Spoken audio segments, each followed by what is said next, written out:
Zombies are not the problem, but apparently hipsters are. Actually, I'm here to talk to you about the demise of humanity that is coming in the form of robots. So, technological singularity, have you heard of this? It is the point in time at which artificial intelligences will become intelligent enough that they start producing progressively more intelligent iterations of themselves.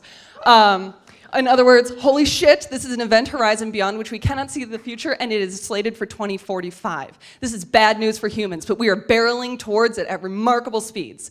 We are investing in robotics, which that font got really small, but it's projected to be a $66 billion industry by 2025.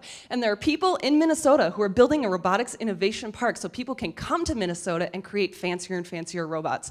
But there's already some really crazy stuff out there.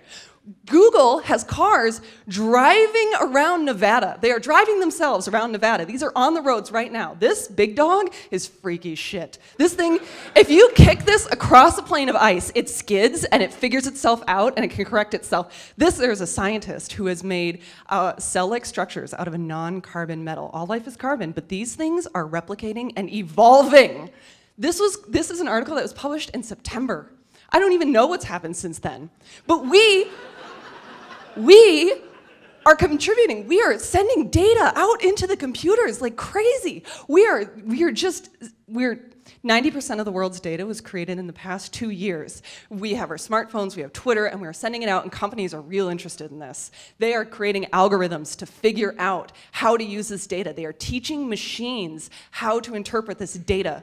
And Target is already doing it. Target, if you go to Target and you buy like some zinc tablets or a couple of other products in the first week of your pregnancy, they know when you're due and they start sending you coupons.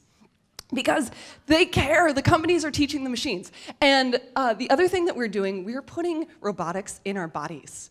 In addition to the medical robotics industry, which is huge, we have pacemakers and the like, we have Verizon just patented a tattoo ink that will vibrate when you get a text message. Yeah, cool, right? Yeah, Google Goggles, precursor to getting that shit in your heads, in your eyeballs. And everybody says, oh, this is so great, it's so cool. We have this guy, Michio Kaku, who I am so upset about. He's telling people, yeah, merge with the AIs, because that is how we are gonna control the singularity. Which is a little to me like, yeah, I can do friends with benefits, We are creating super powerful machines that know everything, and we're giving them direct access to our brains. So people ask, like, okay, well, is consciousness inevitable? Are these going to be artificial intelligences like we think about? Maybe, maybe not.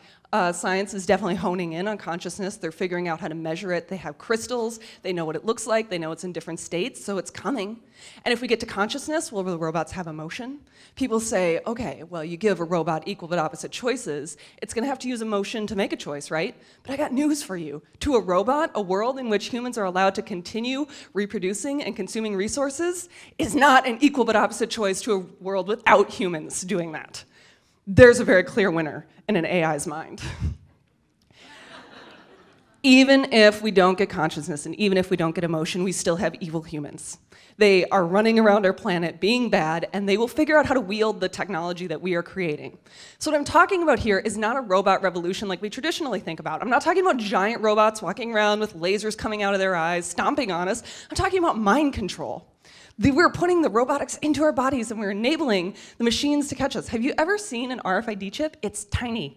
It like fits on your fingerprint. Oh shit, this slide. That is an RFID chip on a finger. Shh, I don't have time. Imagine if you got this in the hands of like a fleet of evil dentists. Like sticking them in your teeth. Oh, and aliens, by the way, hey, we are beaming tweets into space just in case some aliens want to know what we're up to on Earth. And we're going to keep doing dumb things like this. We are going to keep doing it because we have these little geniuses in their corners and they want to solve interesting problems. They want to figure out how to progress to the next stage, and they're going to keep doing it. We're all going to keep doing it. So I'm kind of thinking that the next thing that we can do is convince some geniuses to figure out how to stop this progress, how to solve it, convince them this is an interesting problem to solve. Like, hey guys, maybe we don't want to have singularity, or we wreck the grid. I don't know, Pete, can we do that? Can we just destroy the grid? Alternately, which is where I'm going, I feel like maybe we could all just accept the inevitable, descend into sort of a wild hedonism. And if you're interested in a post-Ignite orgy, I hear the Holiday Inn is nice, so hit me up after the show.